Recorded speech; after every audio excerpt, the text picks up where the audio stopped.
मैंने उनसे कहा कि हरदोई में कार्यक्रम सफल हो जाएगा, तो उन्होंने कहा आप हरदोई के लोगों को जानते नहीं हो, आप एक बार हरदोई को कार्यक्रम दो।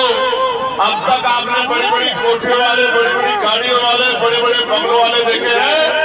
हरदोई के गरीबों का दिल आप देखना, जिस दिन आप आओगे पूरा हरदोई नीला कर देंगे। दिल से कह रहा हूँ, रैलियां तो मैंने कई लाख लोगों की, आप जानते नहीं जानते इस बात को। भोपाल में 5 लाख से ज्यादा की रैली, अभी मुजफ्फरनगर में 2.5-3 लाख लोगों की रैली, लेकिन जितना प्यार यहाँ नहीं मिला। बहुत बढ़िया। और आपने जो प्यार दिखाने का काम किया है, आज हरदोई में खड़े होकर कह रहा हूँ, नहीं जाता है, लेकिन आला उदल को हराने वाले महाराजा बिजली पासी के इतिहास को दबा दिया गया, गड्ढा में दबा दिया गया।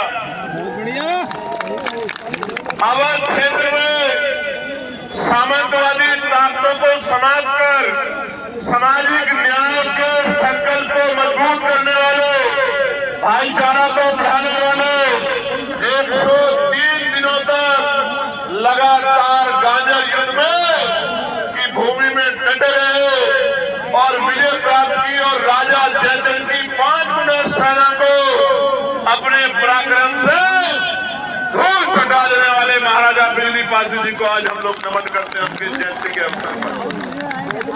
सम्मानित साथियों, मैं यहाँ से शुरू करूंगा कि अभी देश के प्राइम मिनिस्टर लखनऊ रैली में आए थे, जहाँ प्रेरणा स्थल पर उन्होंने लंबा भाषण दिया।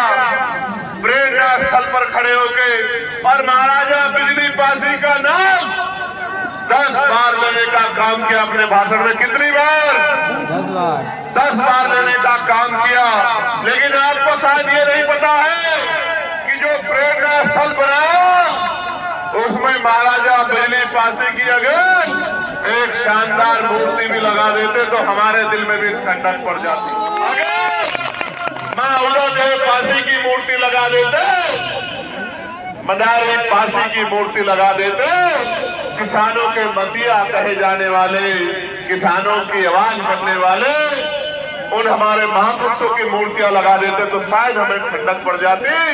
लेकिन हमारा पेट तो सिर्फ बातों में भरा जा रहा है, और ये आज से नहीं हो रहा है मेरे लोगों, ये आजादी से पहले भी और आजादी के आज बाद भी लंबे प्यारे साथियों, आप जाकर देखो गांव देहात में आज भी अगर मकान पक्का बन गया है तो प्लस्तर मेरे लोग नहीं करा पाए। ये वो लोग हैं जो राजा महाराजा की जो शास्त्रों की संतानें हैं और आज इस आजाद भारत में गुलामी का जीवन जीने के लिए मजबूर हो रखी है, क्योंकि राजकाज में इनकी हिस्सेदारी नहीं है।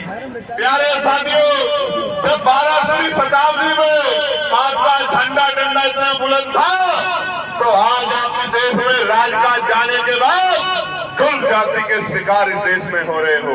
हम लोग उत्तर प्रदेश में हैं और उत्तर प्रदेश में किस तरह का अन्याय कमजोर वर्गों के लोगों को सहना पड़ रहा है आपसे कहना नहीं चाहता था, क्योंकि उनको मेरे भाई मैं इतनी गंभीरता से नहीं लेता।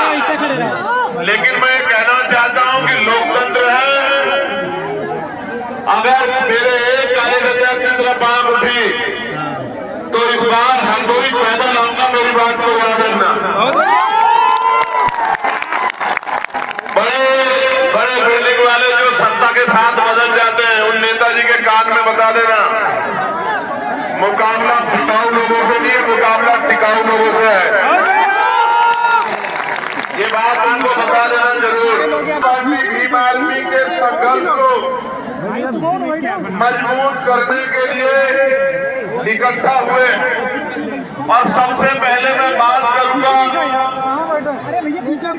उस शासक पे जिसका लोहा 12वीं शताब्दी में पूरे देश में माना था।